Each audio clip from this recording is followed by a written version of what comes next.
ना उन्हात वाळवण्याची गरज, ना पाकात मुरवण्याची झंझट, ना खराब होण्याची चिंता. हजारो फायदे असलेली इन्स्टंट आवळा कँडी आज आपण इथे बनवणार आहोत. आवळा खाण्याचे भरपूर फायदे असतात, पण असंच आवळा कोणी खात नाही. त्यासाठी जर अशी कँडी आपण करून ठेवली तर ती वर्षभर आपण खाऊ शकतो. ही कँडी वयस्कर लोकही खाऊ शकतात, इतकी मऊ अशी ही कँडी होते. तुम्ही बघू शकता. चॉकलेट मोल्डचा वापर करून अशी वेगळ्या आकाराची जर तुम्ही कँडी बनवलात तर मुलेही आनंदाने ही कँडी खातील. नमस्कार, टेस्टी किचनमध्ये मी स्वाती तुमचं खूप खूप मनापासून स्वागत करते. आज आपण झटपट होणारी आवळा कँडीची रेसिपी बघणार आहोत. आवळा खाण्याचे खूप सारे फायदे आहेत, ते मी या व्हिडिओमध्ये पुढे सांगेनच. चला तर वेळ न घालवता रेसिपीला सुरुवात करूया. त्यासाठी मी इथे अर्धा किलो मोर आवळा घेतलेला आहे. आपल्याला आवळा निवडताना तो फ्रेश आणि मोठा असा निवडायचा आहे. मऊ पडलेला किंवा डाग असलेला आवळा आपल्याला घ्यायचा नाही. ज्यावेळी आपण आवळा घेतो त्यावेळी तो दाबून बघायचा आहे आणि कडक असा आवळा आपल्याला घ्यायचा आहे. ही सर्व आवळे मी स्वच्छ धुवून कोरडी करून घेतलेली आहेत. आता या आवळ्यांना आपण वाफवून घेऊया. त्यासाठी आधीच मी गॅसवरती पाणी गरम करण्यासाठी ठेवलेलं होतं. पाणी गरम झालेलं आहे. आता यावरती मी आवळा घातलेली चाळण ठेवते आणि याला झाकून ठेवून याला एक 10 मिनटं या आवळ्याला वाफवून घेते. मीडियम गॅसवरती हे आवळे आपण 10 मिनटं वाफवून घेऊयात. 10 मिनिट झालेले आहेत. आपण झाकण काढूया आणि आपला आवळा चेक करूया. एकदम परफेक्ट असे आपले आवळे वापरले गेलेले आहेत. तुम्ही बघू शकता. हे आवळे सुटलेले आहेत म्हणजे आपला आवळा छान.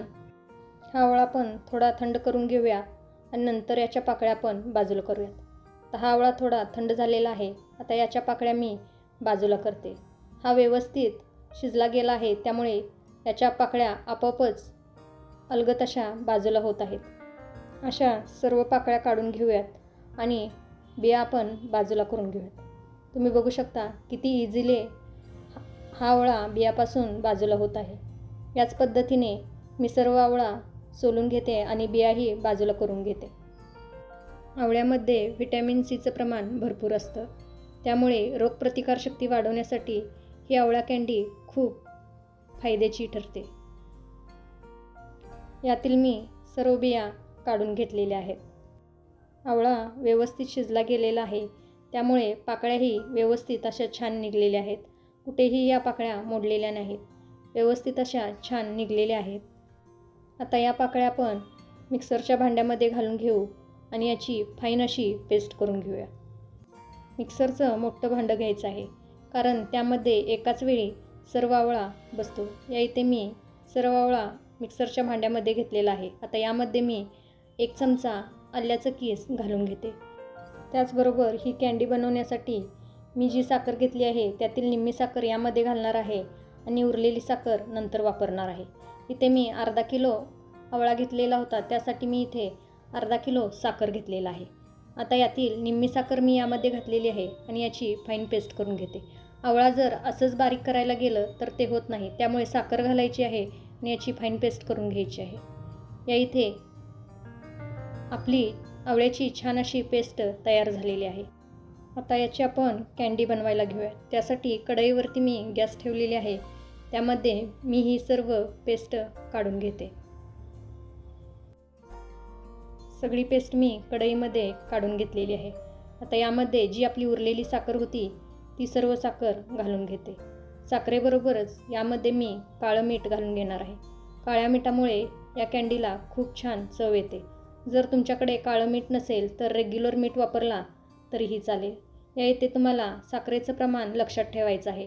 अर्धा किलो आवळ्यासाठी अर्धा किलो साखर या इथे घ्यायचं आहे.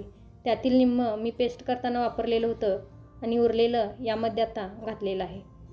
आता गॅसची फ्लेम मोठी करून यातील साखर विरघळेपर्यंत याला एकसारखं असं हलवून घेऊया. सुरुवातीला साखर विरघळल्यानंतर ही पेस्ट हलकी पातळ होते. हे मिश्रण घट्ट होईपर्यंत याला एकसारखं हलवत शिजवून घेऊया. याची पूर्ण कँडी बनण्यासाठी 20 ते 25 मिनटं लागतात. साखर विरघळल्यानंतर यामध्ये थोडे बबल सुटतात आणि ते अंगावर उडतात. त्यामुळे आपल्याला काळजीपूर्वकच हे काम करायचं आहे. या इथे थोड्या वेळाने याची कन्सिस्टन्सी तुम्ही बघू शकता. हे थोडं दाटसर झालेलं आहे आणि याचा कलरही चेंज झालेला आहे. आता यामध्ये मी 1 चमचा कॉर्नफ्लॉवर आणि 1 चमचा पाणी घेतलेलं होतं. त्याची स्लरी करून घेतलेली आहे. ती स्लरी मी यामध्ये घालून घेते. कॉर्नफ्लॉवरमुळे कँडीला खूप छान टेक्स्चर येतं. आता हे कॉर्नफ्लॉवरची स्लरी मी यामध्ये घालते आणि याला मिक्स करून घेते. आता याच्या पूर्ण कड्या सुटेपर्यंत याला आपल्याला शिजवून घ्यायचं आहे. अगदी 15 ते 20 मिनटामध्ये याची कडा सुटायला सुरुवात होते. असं एकसारखं हलवत याला कडा सुटेपर्यंत आपण शिजवून घेऊया. आवळ्यामध्ये भरपूर प्रमाणात विटॅमिन्स असल्यामुळे केसांसाठी, डोळ्यांसाठी, वजन कमी करण्यासाठी तसंच रोगप्रतिकारशक्ती वाढवण्यासाठी आवळा खूप फायद्याचा ठरतो.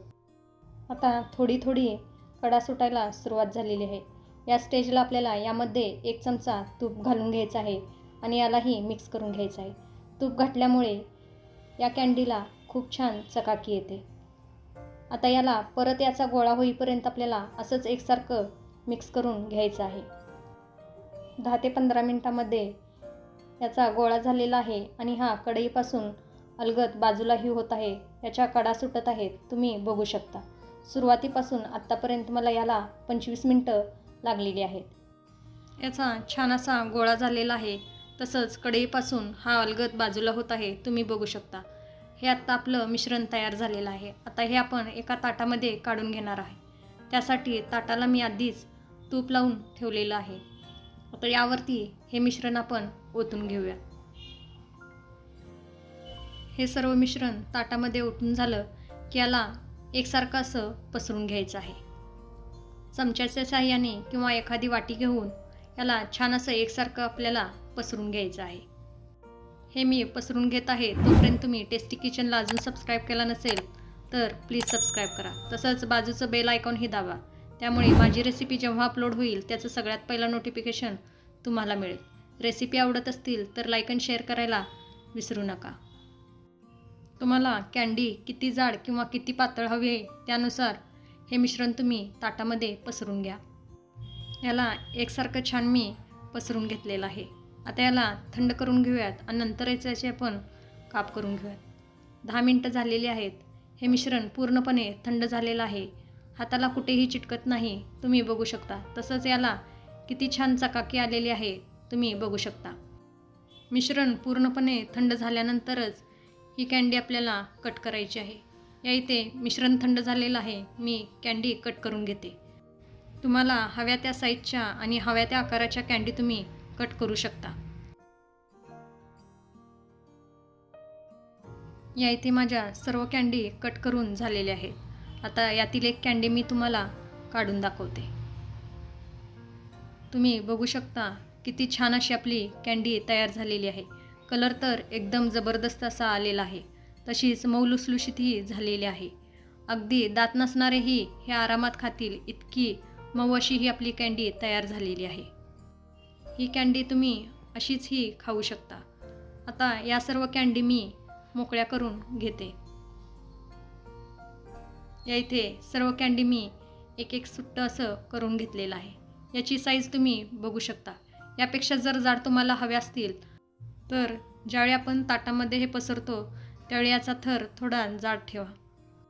आता यातीलच थोडं मिश्रण मी चॉकलेटच्या मोल्टमध्ये घातलेलं होतं आणि तेही थंड झाल्यावरती मी इथे काढून घेतलेलं आहे. अशा वेगवेगळ्या आकाराच्या जर आपण कँडी बनवलो तर मुलंही हे आनंदाने खातील. कँडी तर बनवून झालेले आहेत. आता आपण पुढची प्रोसेस करूया. त्यासाठी मी इथे अर्धी वाटी पिठी साखर घेतलेला आहे. त्यामध्ये 1 चमचा चाट मसाला घालून घेते आणि याला मिक्स करून घेते. हे मिक्स करून झालेलं आहे. आता यामध्ये मी एक कँडी टाकून यामध्ये छान घोळवून घेते. जर तुम्हाला पिठी साखरमध्ये ही कँडी घोळवायची नसेल तर तुम्ही ही कँडी अशीचही खाऊ शकता. पण बाजारात मिळते तशी कँडी हवी असेल किंवा चटपटीत याचं चव हवं असेल तर तुम्ही पिठी साखरमध्ये याला नक्की घोळवा. तर हे मी याला छान पिठी साखरमध्ये घोळवून घेते आणि एका प्लेटमध्ये काढून घेते. याप्रमाणे सर्व कँडी मी पिठी साखरमध्ये घोळवून घेते. ही तयार झाली आपली चटपटीत जेली टाईप आवळा कँडी तयार. ही आवळा कँडी तुम्ही वर्षभर स्टोअर करू शकता. ही कँडी तुम्हीही ट्राय करा आणि मला कमेंटमध्ये नक्की सांगा. रेसिपी आवडली असेल तर लाईक आणि शेअर नक्की करा. परत भेटू अशाच एका चटपटीत रेसिपीसोबत. तोपर्यंत मस्त खा, टुमटुमीत राहा. Bye bye. Thanks for watching.